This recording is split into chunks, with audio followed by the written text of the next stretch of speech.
The fluorescent lights hummed their mechanical song above Cedar Creek Medical's third-floor unit, a sound Ashley Cooper had learned to filter out 6 months ago. 8 months here now, though nobody counted. She moved through the corridor with her hand steady, her gaze soft on the elderly patient whose blanket had twisted during sleep. The antiseptic smell, that sharp, clean burn of bleach and something chemical she'd never bothered to name, mixed with the faint warmth of human bodies under heating blankets. She adjusted the fabric with the kind of precision that came from holding other people's lives in your hands for a very long time. Not trembling. Not hesitating. Just moving, the way water moved around stone. Her badge caught the fluorescent glare as she leaned closer to check the foresight. No inflammation. Good. The bag above would empty in another 40 minutes. She made a note without looking at the chart, her fingers already knowing what numbers needed to be there.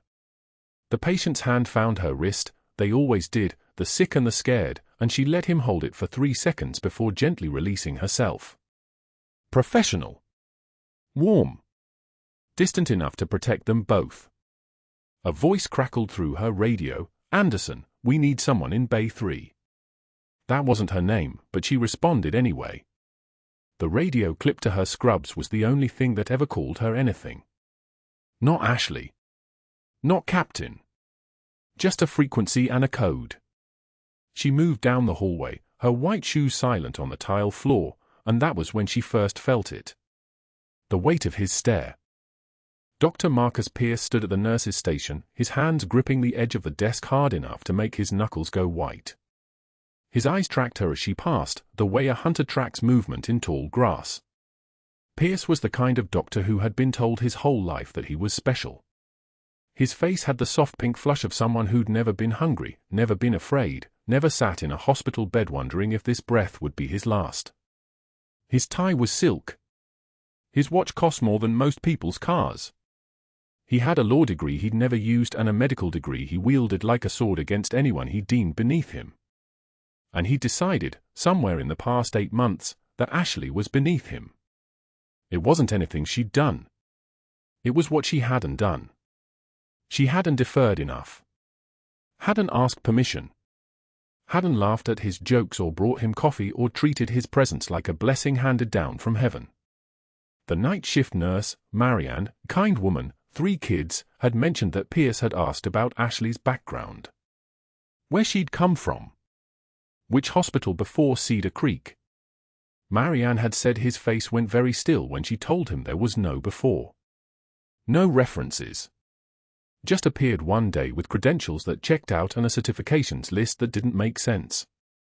A woman who appeared from nowhere didn't belong in a hierarchy built on pedigree and connections. Bay 3 held an elderly man with chest pain, and Ashley's hands moved through the routine without her mind needing to guide them. 12 lead EKG. Oxygen.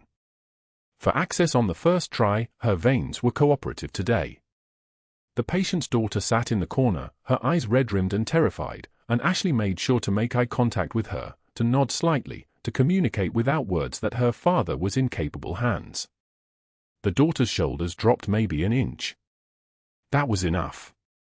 By the time the attending came in and reviewed her work, Pierce had positioned himself at the doorway.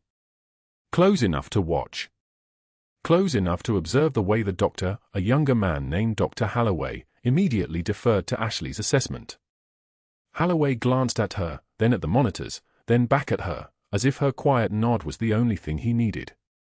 "You're thinking cardiac?" he asked her, not a demand, almost a question. She knew better than to answer directly. The pain started 4 hours ago. Radiates down the left arm. He's diabetic, so presentation might be atypical. ST elevation in the anterior leads. She pointed at the EKG without reaching for it, keeping her hands visible, keeping her voice level and unthreatening. The kind of voice women learn to use when they wanted to be heard but not remembered. Holloway moved, ordering the cath lab, speaking to cardiology, making decisions, and everyone in that room understood that the decisions had already been made 3 minutes ago by the quiet nurse with steady hands. Not because she demanded anything. Because she was right. Pierce's jaw tightened. She felt it more than saw it, the way a predator senses a shift in the wind. The rest of the shift moved like a film she'd seen before. Vitals checked. Medications verified. Chart notes written in the shorthand that only nurses understood. Ashley moved through the hospital's veins like oxygen, necessary and invisible. In the break room at 6 p.m., she made tea with water from the station kettle. The coffee was always burnt by evening, and read an email on her phone that said nothing.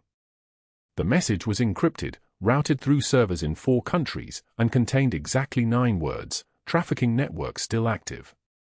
Status unchanged. Continue monitoring. She deleted it and watched the steam rise from her cup. The hospital seemed to settle around her as the evening shift took over. The fluorescent lights didn't change, they never did, but the quality of the silence did. Nights were when the hospital's real work happened, when the dying decided whether they were going to keep doing it, when visitors went home and patients stopped pretending to be stronger than they were.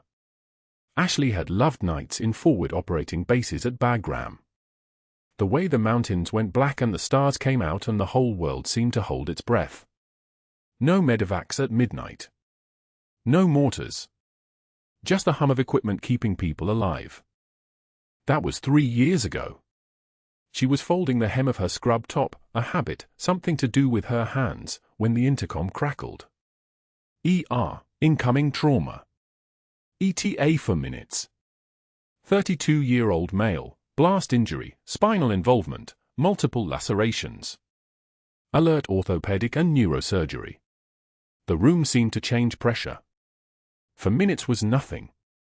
The ER staff moved like a choreographed dance, each person knowing exactly where to be. Ashley set down her tea. The cup was still steaming. She left it there on the break room counter and headed toward the stairwell, her heart rate steady, her breathing controlled. Controlled was everything. Controlled meant she could do what needed to be done. The elevator was empty. She took it instead of the stairs because she needed 30 seconds to become a nurse again and not what she used to be. The ER was organized chaos when she arrived. Bay 1 was open, the bed stripped clean, monitors pre-checked, crash carts positioned. Ashley moved to the supply station and began pulling what she'd need: 18-gauge needles, saline, pressure dressings, the things that kept people who'd been broken by explosions from dying on steel tables. Beside her, the resident was doing something similar, and behind them both, Dr. Pierce had appeared in a fresh white coat, already holding court, already commanding the space the way he commanded everything. Blast injury from Bagram, probably, one of the techs muttered. Definitely combat-related. Military, another asked. Has to be. The mechanism, the injury pattern. Nothing else does that kind of damage. Ashley's hands didn't stop moving, but something in her chest tightened. Bagram. Not past tense. Present. Bleeding. Incoming. The ambulance doors burst open and the stretcher came through at a run, the paramedic straddling the patient's chest, hands pressed down, counting compressions. 32-year-old male, IED blast, crush injuries, left leg below knee partial amputation, abdominal trauma, shrapnel fragments throughout, patient blind from concussive damage, no military ID but the call came through Joint Base Lewis McChord, ETA to OR is 16 minutes. The paramedic was sweating. Professionals only sweated when they understood they were handing you someone they couldn't save. The stretcher locked into position at Bay 1. The room filled with bodies, with hands, with the organized violence of emergency medicine.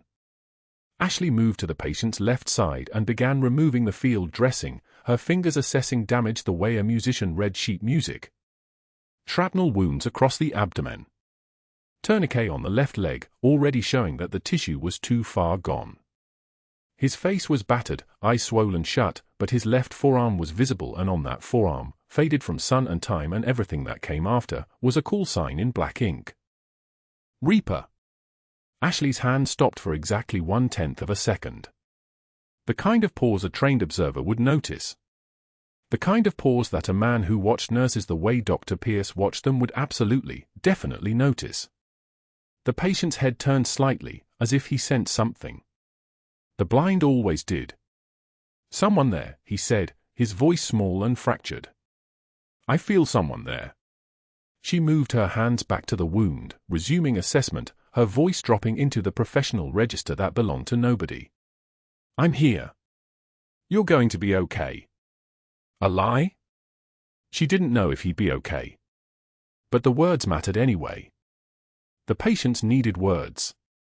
Behind her, she heard footsteps. She didn't turn. She didn't need to. She knew exactly what Dr. Pierce was seeing. A trauma nurse working a patient who'd been marked. A nurse whose hands moved with the precision of someone who'd done this exact thing before, but not in a hospital. Not in this kind of clean, bright room with monitors and oxygen and backup 2 seconds away. Status. Pierce's voice cut through the room like a knife through paper. Blast injury, crush damage to the abdomen, partial amputation of left leg below the knee, multiple lacerations, facial trauma with bilateral ocular damage, patient is blind. The resident rattled off the facts, hands still working, eyes fixed on the monitors. Pierce stepped closer to the bed. Closer to Ashley. His shadow fell across the patient's chest, and in that moment, something passed between them that had nothing to do with medicine. She felt his recognition. Not of who the patient was. Of who she was. Of what she knew that nobody else in the room could possibly understand. "This patient," Pierce said slowly, his voice taking on the tone of someone making a decision that would echo, "is a priority 2 transfer candidate. We don't have the resources for a combat injury of this severity. Multiple specialists. Extended ICU time. Liability concerns given the nature of the trauma." He turned to the resident. "Call neurosurgery. Tell them we're holding pending specialist review. Make it clear that we may be transferring to a level 1 trauma center in Austin. This case is beyond our scope." The resident blinked. "Sir, the patient just arrived. We haven't even." "I said transfer. Now." Ashley's hands didn't stop moving. Her face didn't change. Her voice, when she spoke, came out as a pure, clean statement of fact. "He's bleeding into the peritoneal space. We need to get him to the OR." Pierce looked at her the way a wolf looks at something that's wandered too far from the herd. "I'm sorry, are you the attending?" "No, sir." "Then I suggest you focus on what you're trained to do and leave the clinical decisions to the physicians. This patient will be transferred." She felt it happening. The way the room shifted. The way the resident stepped back, suddenly understanding that his own instincts were being overridden by something higher in the food chain. The way the tech stopped checking the monitors and started packing supplies, preparing for a transfer that didn't make sense, that violated every protocol she knew, that was being orchestrated not for medicine but for something that had nothing to do with saving this man's life. The patient, Reaper, lay on the stretcher, broken and bleeding and blind, and he said nothing. The blind didn't know who was in the room with them. He couldn't see Dr. Pierce's face. Couldn't see Ashley's face. Couldn't see the moment when the hospital decided he wasn't worth the effort. She looked at the monitor. The patient's blood pressure was 94/56 and dropping. For minutes to the OR was the time he had left. For minutes, maybe 5 if they moved very fast, before the bleeding became irreversible and his body shut down one system at a time. But that wasn't the worst part. The veteran's chart arrived at Cedar Creek Medical on a Tuesday morning, thick as a brick, stamped with discharge codes from 3 previous facilities. Shrapnel fragments migrating. Scar tissue calcifying. Behavioral notations that made doctors squint and look away. Dr. Marcus Pierce stood at the ER nurse's station at 7:27 a.m., coffee in hand, and made his first call before Ashley even clocked in. By noon, 15 doctors had refused the case. 15. Pierce documented each one in his precise handwriting, each refusal a small victory in his ledger. Dr. Morrison cited liability concerns, the kind that made insurance companies nervous. Dr. Patel mentioned the patient's difficult history, a phrase that meant nothing and everything. Dr. Chen simply shook his head and said the injuries were too complex, the complications too unpredictable, the risk too high. What they didn't say, what Pierce didn't need them to say, was that they didn't want to work hard. They didn't want to fight for a blind soldier whose scar tissue told the story of 3 years of hospitals and disappointments. Pierce had that power, the ability to make 15 competent physicians turn their backs. It wasn't crude or loud. It was strategic. A word here, a reference there, the subtle implication that caring for this patient was a liability rather than a calling. He knew how the system worked because he'd built his reputation on it. Doctors protected their statistics, their success rates, their names. A complicated case was a risk. A blind veteran with shrapnel fragments was a lawsuit waiting to happen. Ashley watched through the observation window as the veteran sat on the stretcher, his hands gripping the rail with the kind of grip that meant muscle memory. Military bearing even in a hospital gown. His sightless eyes tracked nothing, but his face was tilted toward the voices in the hallway, listening, processing, the way soldiers learn to do when vision failed them. He wore a tattoo on his left forearm, faded green ink spelling out letters she would have recognized anywhere, Reaper. Her call sign. His fingers on that rail probably still remembered the weight of her shoulders as she carried him through the smoke at Bagram, her boots sliding on blood-slicked stone, rotors screaming overhead. Pierce assigned her to initial intake. Of course he did. He wanted her close to the patient, close to the moment she would recognize him, close enough to see it happen and close enough to weaponize it. Ashley took the chart and entered the room at 2:14 p.m. The veteran's head turned at the sound of her footsteps. She walked quietly, always, the habit of someone trained to move without announcing herself. Blind Special Forces, she said, reading the intake form. Bagram? Jalabad, he corrected. His voice was rough from disuse or pain or both. Secondary evac. She reached for his 4, and the line was kinked near the hub, infiltration starting, the bag swelling slightly, the drip rate compromised. Standard adjustment. She was reaching for the line when Pierce appeared in the doorway with 2 residents trailing behind him like shadows. Nurse Cooper, he said, and his voice carried the particular condescension he reserved for teaching moments. The voice of a man explaining something obvious to someone slow. Perhaps you can explain why you've adjusted this patient's for without consulting the attending physician. Ashley's hand stilled. The kink was visible. The infiltration was beginning. The flow was compromised, she said quietly. Standard protocol. Standard for whom?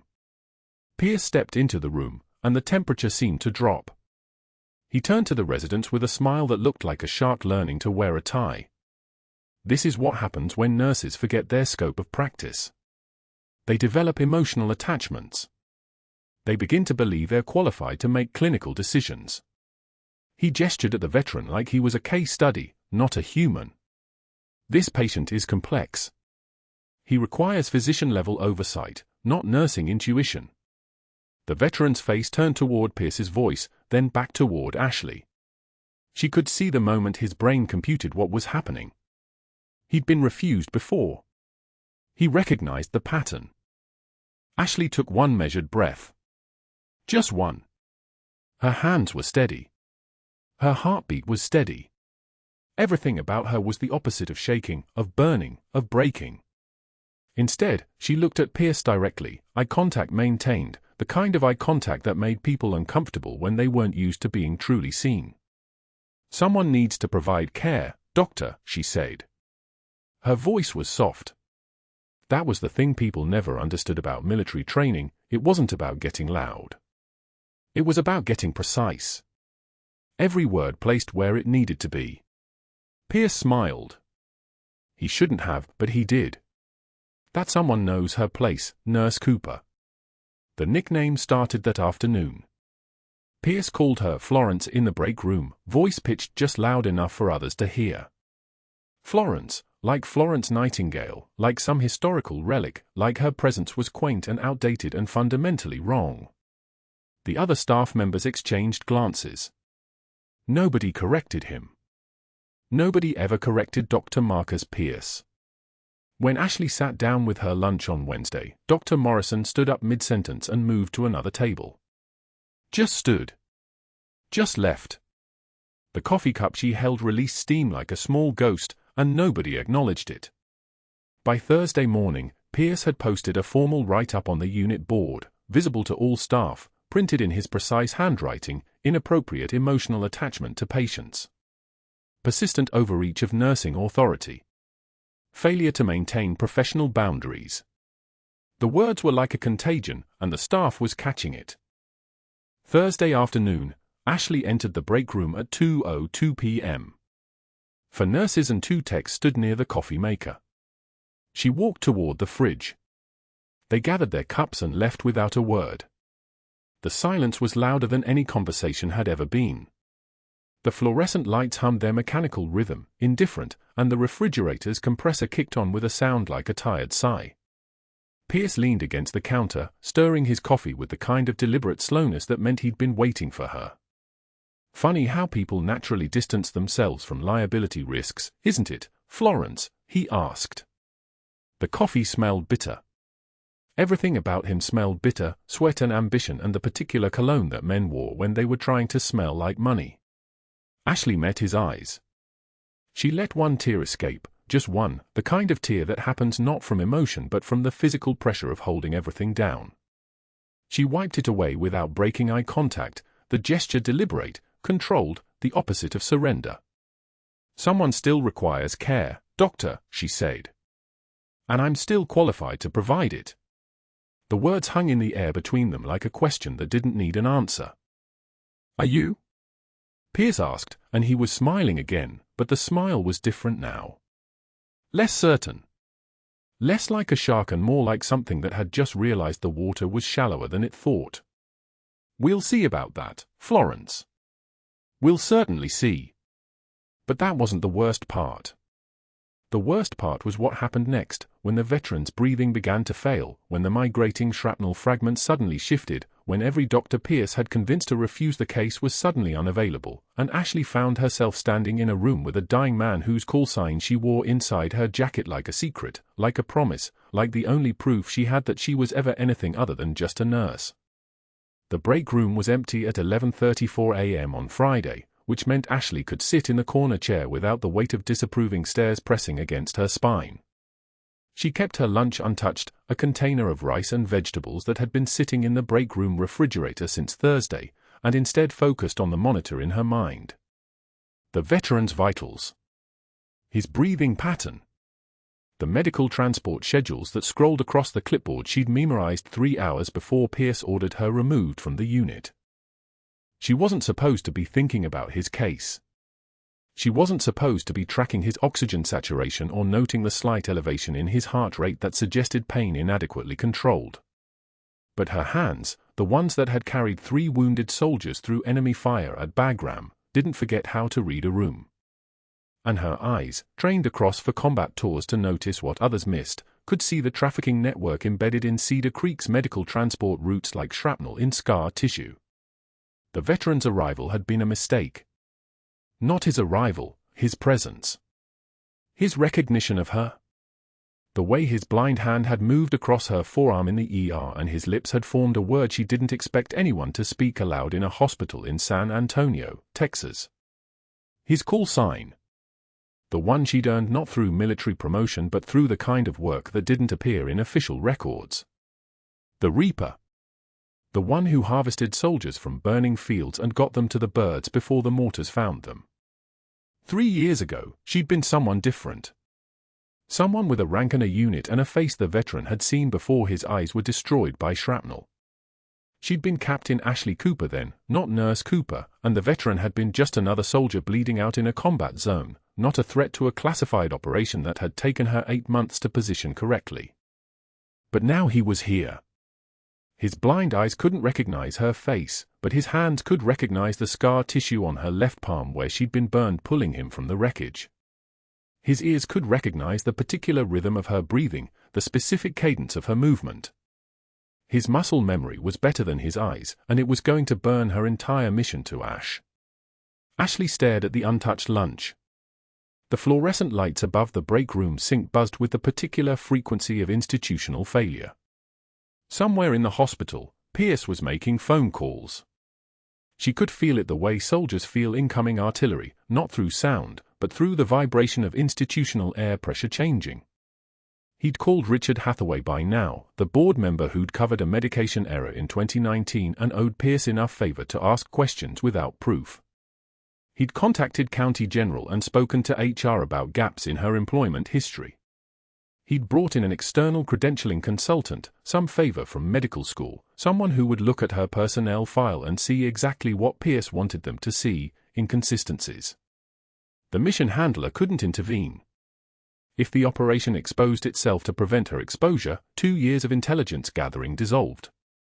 8 months of positioning herself in Cedar Creek's network infrastructure meant nothing if the trafficking investigation collapsed before it reached critical mass. She had protocols for this. Dead drops. Extraction windows. The hammer blow was already in motion, and the only variable was whether she moved first or Pierce moved faster. Her phone buzzed once. Unknown number. She didn't answer.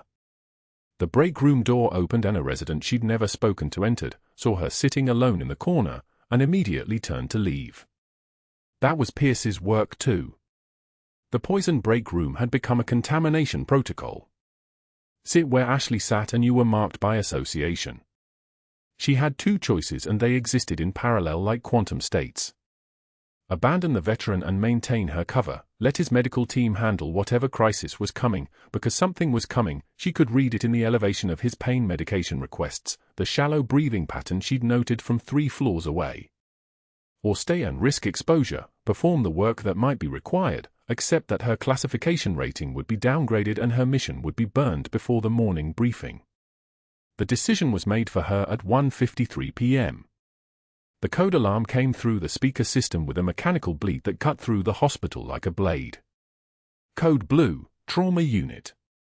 The specific unit where Pierce had ordered her removed from patient care. Ashley was 3 floors away, folding for supplies that didn't need folding, maintaining the appearance of a nurse without assignment, when the alarm sounded. Her body moved before her mind caught up, the way trained soldiers move toward gunfire instead of away from it. The stairs were faster than elevators. Her heart found the old rhythm, the combat cadence her body remembered better than her conscious mind. The veteran's room was chaos dressed in protocol. The rotating nurse stood frozen in the doorway, her face the particular shade of blank that meant she'd forgotten her training.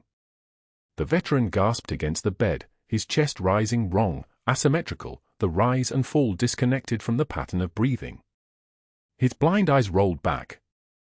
His lips were blue. The trachea deviation was visible even across the room, textbook tension pneumothorax, air trapped in the chest cavity collapsing the lung, and every second counted down like a countdown timer toward cardiac arrest. Call the attending, the rotating nurse shouted, her voice thin and fractured. Ashley was already at the bedside. No time for authorization. No time for chain of command. The crash cart was 3 feet away and her hands knew the path like muscle memory, because it was muscle memory. The same hands that had improvised field decompression with a 14-gauge needle and an 4 catheter while mortars fell around the landing zone at Bagram. The same hands that had kept a Marine's lung expanded with nothing but pressure and training and the absolute refusal to watch someone die when her body knew how to prevent it. She grabbed the needle decompression kit. Found the landmarks, second intercostal space, mid-clavicular line, the precise anatomical point where metal and air and chemistry intersected. Her fingers moved with the terrifying precision of apex predators. No hesitation. No tremor. The needle was a silver line in the hospital light, and then it was through skin, through fascia, through the muscle wall. The hiss of air escaping. The sound was unmistakable, the specific acoustic signature of a lung re-inflating, of pressure releasing, of life reasserting itself against the machinery of death. The veteran's chest expanded. His shoulders dropped. His blind eye stopped rolling and his lips shifted from blue toward the color of someone still breathing, still present, still alive. And then the room crystallized into a different configuration entirely. Dr. Pierce stood in the doorway. His phone was in his hand and the camera was recording. His expression was the face of a man who'd just watched his entire strategic operation come together perfectly, who'd just documented the exact thing he needed to document, who'd just caught Captain Ashley Cooper performing an invasive emergency procedure without physician authorization, outside her assigned care unit, with a precision that no floor nurse should possess. Nurse Cooper just performed an invasive procedure without physician authorization, Pierce announced to the frozen room. His voice was calm. Surgical. Someone call security. The veteran's oxygen saturation climbed. 86. 91. 95. The metrics of survival scrolling across the monitor while the metrics of her exposure cascaded in real time. Pierce's phone was already receiving his message. His network was already activating. She could see it happening, the dominoes arranged by strategic precision over months of orchestrated humiliation. The board members he'd promised outcomes to. The investigators he'd brought in to examine her credentials. The external consultant reviewing her file for the inconsistencies that would justify her immediate suspension pending investigation. Pierce had wanted her to break. Had wanted her to crack under the pressure of isolation and public humiliation and 15 doctors refusing a single patient. Had wanted the satisfaction of watching her composure shatter in front of witnesses. But breaking wasn't the same thing as exposing. And there was a difference between a nurse losing her composure and a nurse performing a life-saving procedure with the muscle memory of someone who'd trained for it across for combat tours. Ashley stepped back from the bedside. Her hands were steady. Her breathing had returned to its normal cadence. She turned to face Dr. Pierce with the expression of someone who had nothing left to lose and therefore everything to gain through absolute stillness. One measured breath. The room went silent except for the ventilator's mechanical rhythm and the veteran's gradually strengthening oxygen readings. The attending wasn't answering, she said. Her voice dropped an octave. Not a question. Not an apology. A statement of fact. Patient was in cardiac decline. Needle decompression was indicated. Pierce's smile was the smile of a man holding evidence. We'll let the hospital board review the footage. But that wasn't the worst part. The worst part was the silence that followed, the kind of silence that only exists in moments just before everything changes, when the dominoes are already falling and no one has realized yet that the structure they're about to collapse includes them too. The worst part was knowing that in exactly 4 hours and 13 minutes, a different kind of visitor would arrive at Cedar Creek Medical. The kind that didn't check in at the front desk. The kind that didn't follow the normal chain of command. The worst part was that Pierce had no idea what he'd just recorded. Pierce moved with the precision of a surgeon preparing for his most critical operation, which in a sense he was. At 2:02 p.m., he had the credentialing consultant waiting in his office, a woman named Harriet Chen from an independent verification firm, her briefcase containing the tools to dismantle Ashley Cooper completely. They started with the phone call. Pierce dialed first, his voice smooth as expensive scotch, explaining to the administrator at the hospital listed on Ashley's resume that he was conducting a reference check for a nursing candidate. The woman on the other end hesitated. Then she said something that made Pierce's jaw tighten with satisfaction. There was no record of an Ashley Cooper ever having worked at that facility. Are you certain? Pierce asked, already knowing the answer. Completely certain. We keep meticulous records. And we've never had a captain on our nursing staff.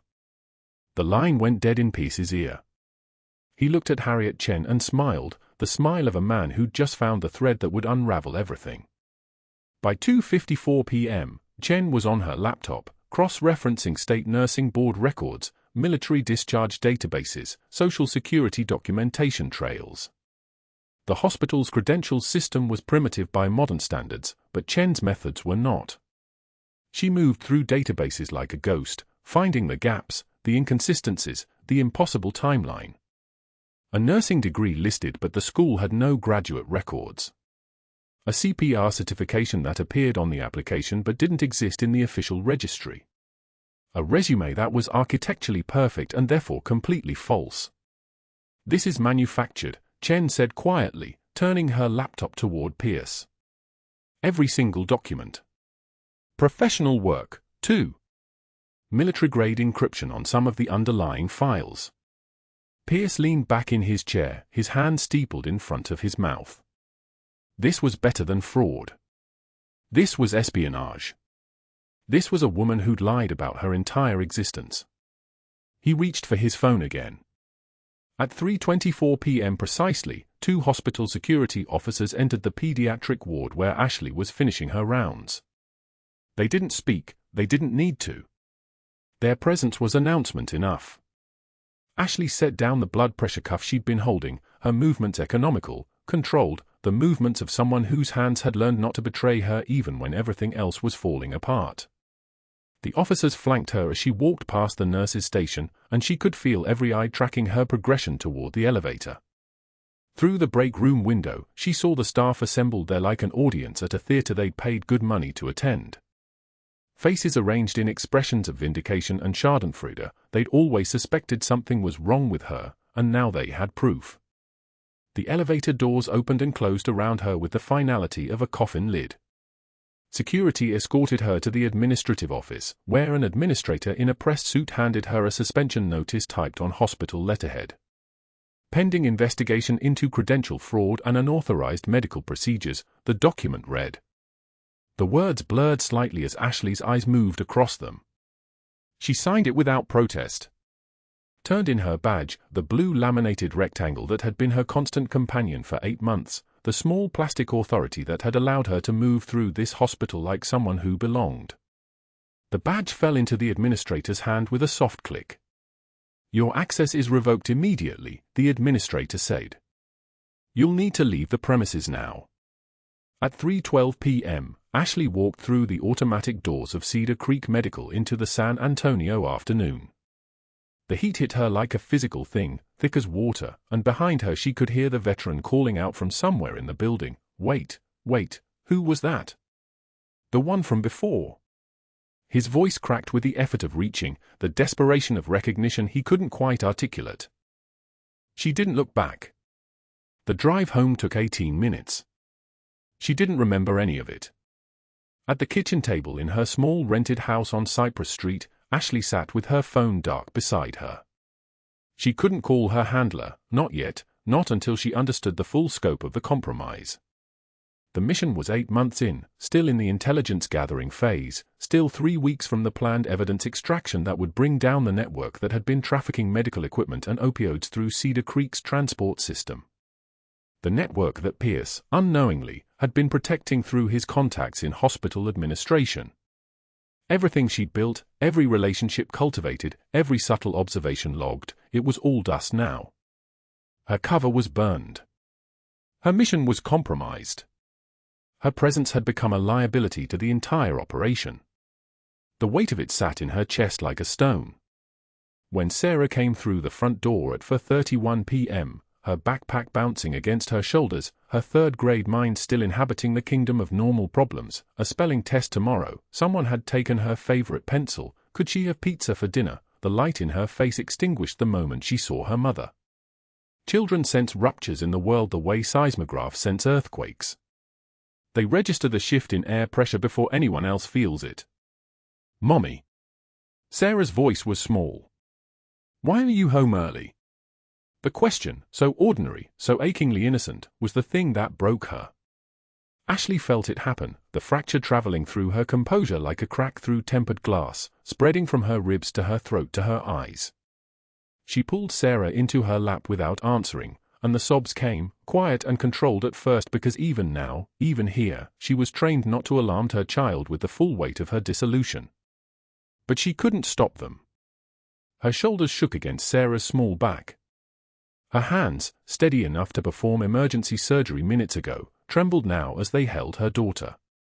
Sarah smelled like hand sanitizer and pencil shavings and the particular scent of childhood, a smell that Ashley realized with sudden, crystalline clarity she might not get to experience again if this operation went sideways. If her cover breach was reported up the chain. If command decided her identity was too compromised, her legend too exposed. "Did you help someone?" Sarah asked, her small hands reaching up to frame her mother's face. The question was so perfectly, impossibly Sarah, the child's entire worldview was encoded in it. Helping was good. Helping was the only metric that mattered. "Yes," Ashley whispered against her daughter's hair. I helped someone. Then it's okay, Sarah said with the absolute certainty of someone who'd never had her life dismantled in the space of an afternoon. But it wasn't okay. And somewhere in Cedar Creek Medical, Dr. Marcus Pierce was learning exactly how not okay it was about to become. He sat in his office with Harriet Chen still there, her fingers still moving across her laptop keyboard, when his personal cell phone rang. The number on the screen made his blood pressure spike. It was his contact at Methodist Hospital across town, Dr. Richard Sutton, his medical school roommate. "Marcus, what the hell did you do?" Sutton's voice was sharp, urgent, the voice of a man calling to warn someone about an incoming strike. "What do you mean?" Pierce's hand tightened on the phone. "I just got a call from someone at the Pentagon. They asked if I'd ever received calls from you asking for information about a nurse named Ashley Cooper. They asked if I'd ever discussed her credentials with you. I told them no, but Marcus, they're calling hospitals. All of them. Every reference you've made about her employment history. They're cross-checking every call you've made about her background." Pierce's chest went tight. That doesn't make sense. They wouldn't tell me why they were calling, but their tone. "Marcus, whoever that woman is, she's not just a nurse." The line went dead. Pierce stared at his phone, his hand shaking for the first time in 20 years. Harriet Chen was looking at him with new understanding, her fingers still hovering over her keyboard. "You weren't just checking her references, were you?" she said quietly. "You were looking for something specific." Pierce didn't answer.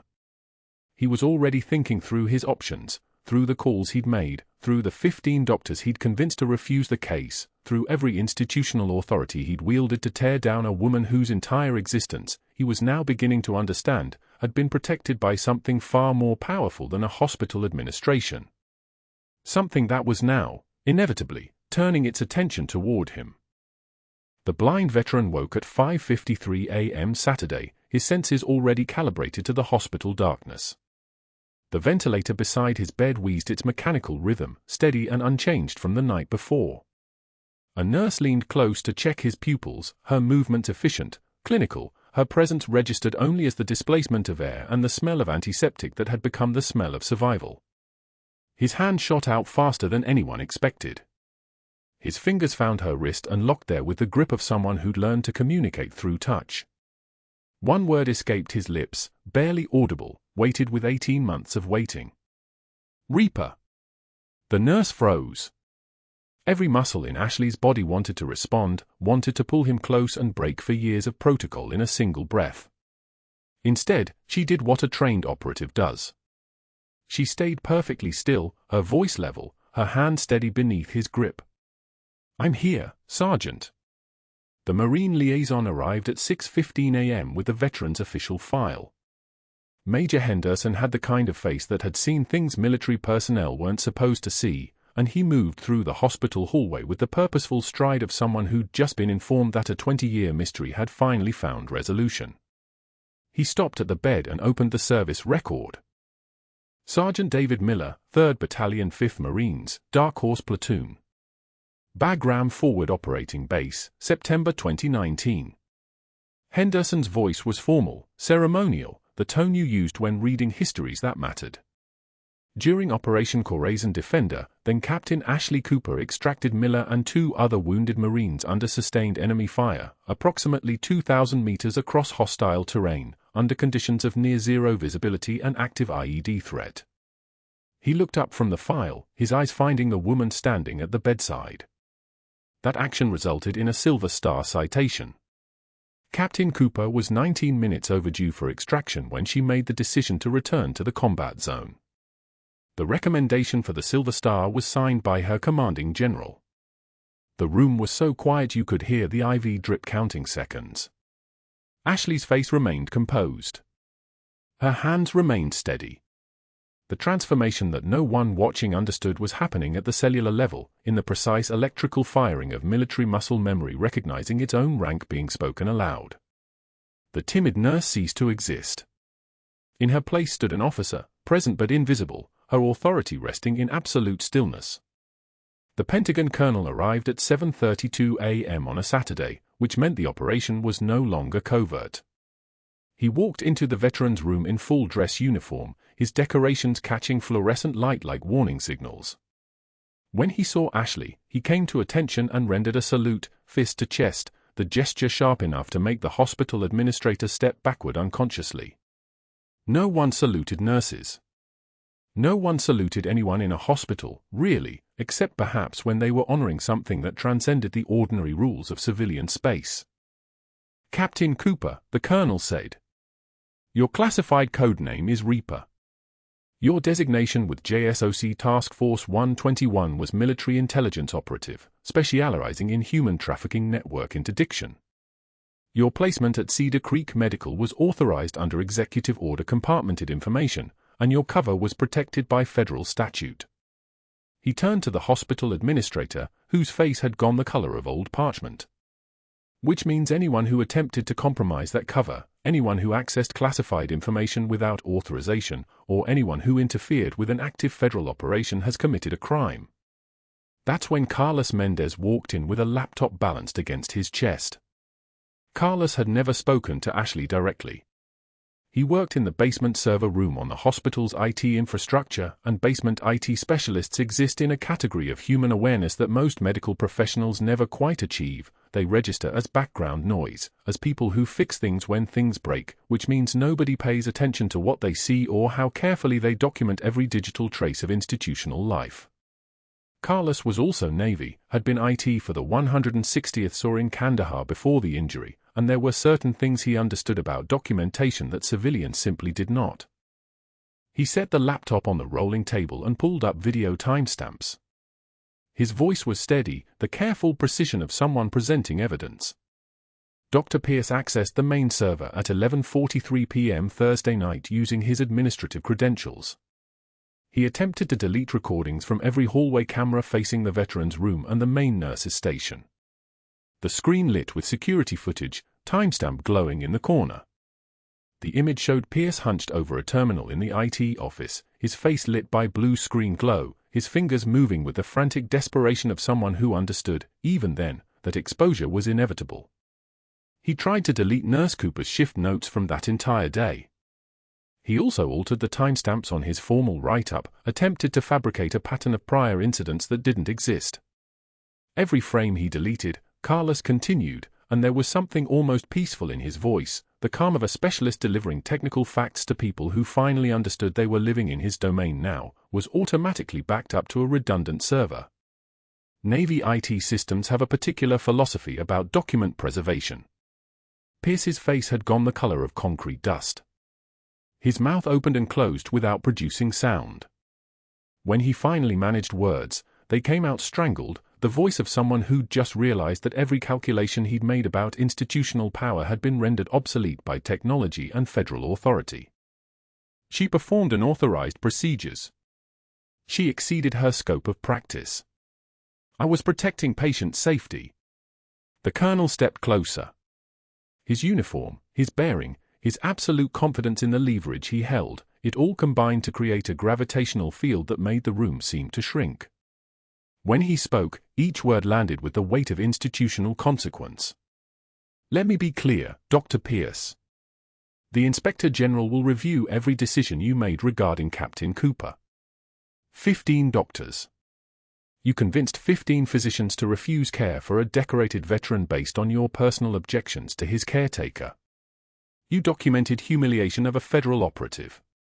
You weaponized hospital policy to obstruct military personnel." The colonel paused, and in that pause was the sound of careers ending.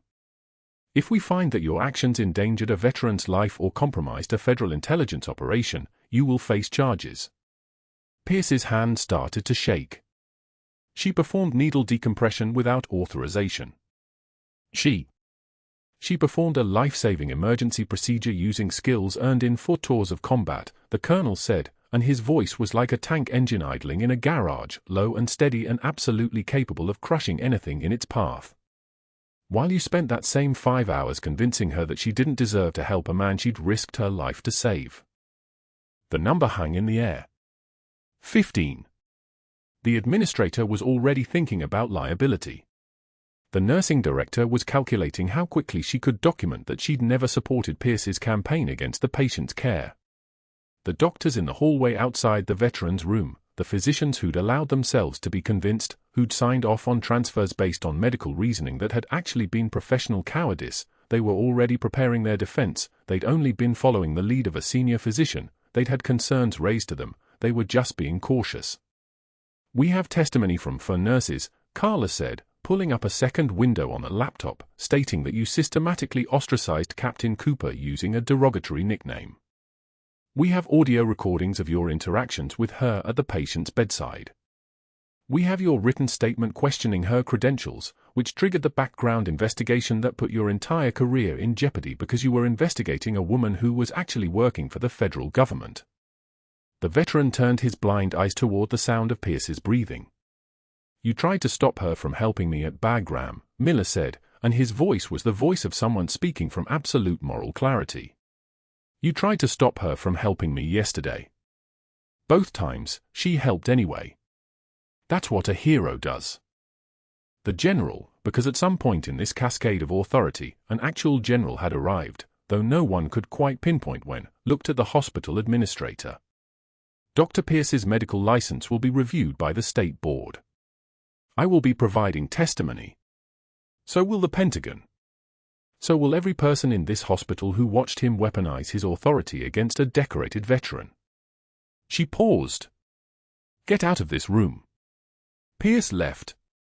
His legs weren't quite steady. His phone was already buzzing with calls from board members, from attorneys, from colleagues suddenly unable to remember why they'd supported his position. In the hallway, nurses who'd crossed to the other side of the break room when Ashley entered began calculating how quickly they could disappear their own participation in the campaign against her. Ashley stood at the bedside and let Miller's hand release her wrist, let him drift back to sleep now that Reaper had been confirmed, still present, still real. The colonel approached her and offered a single nod that contained 18 months of operational security and 4 tours of service and the absolute certainty that she would never be invisible again. 6 months later, Dr. Marcus Pierce was teaching CPR fundamentals at a continuing education center, minimum wage, no benefits, his medical license suspended pending an ethics review that everyone understood would result in permanent revocation. The hospital settlement was sealed, but the number had 7 figures, and Cedar Creek Medical issued a formal apology that emphasized their commitment to protecting all staff and patients from harassment and abuse. Ashley had completed Operation Safeguard, providing testimony that led to 14 arrests in the trafficking network that had been using medical transport routes to move vulnerable populations. She'd received a commendation from the Pentagon and an offer for a training position that she'd declined. "I need to be a mother now," she'd told the general. "Just a mother." Sergeant Miller regained enough function for outpatient care. He sent Ashley a letter, careful handwriting, thanking her for saving his life twice and apologizing for not recognizing her voice in the dark. She kept that letter in the box marked before, along with the faded unit patch she'd finally removed from her jacket lining after 4 years of carrying it against her heart. The patch was worn nearly threadbare, the Reaper insignia barely visible, but Miller had recognized it by touch alone that morning in the hospital, had run his weathered fingers across the fabric and known, with absolute certainty, who held his life in steady hands. On a Thursday in March, Ashley picked Sarah up from school and they went for ice cream at a place with good lighting and patient staff who didn't ask questions when a woman's daughter asked about the shrapnel scars crossing her forearms. "This is from helping someone," Ashley told her, tracing the burn from Bagram. "Was it worth it?" Sarah asked. Ashley thought about Pierce's face when the truth came out. She thought about the 15 doctors who'd refused care. She thought about the 5 hours at the bedside of a man who couldn't see her face but could recognize her by the weight of who she was. She thought about the box marked before sitting on a shelf in a closet, containing everything she'd been, waiting patiently for her to understand what came after. "Yes," she said. Later that night, Ashley stood in Sarah's doorway watching her daughter sleep, the weight of 8 years of service finally lifting, finally settling into something that looked like peace. She'd been Reaper. She'd been Captain. She'd been a ghost in plain sight. Now she was just Ashley, just Mom, and it was enough. The quietest person in the room might be holding it all together, And Ashley had finally put down the weight and picked up something heavier and infinitely more important, the simple, extraordinary privilege of being present for another person's ordinary life. If you've made it this far, you already know the power of witnessing. You know that most heroes never get recognition, that most courage happens in rooms nobody's watching, that the person you judge as ordinary might be carrying stories that would astonish you. Subscribe and hit that notification bell so you don't miss the next story of hidden strength and deferred justice. Comment below, have you ever been completely wrong about someone's true capability? What would you have done in Ashley's position?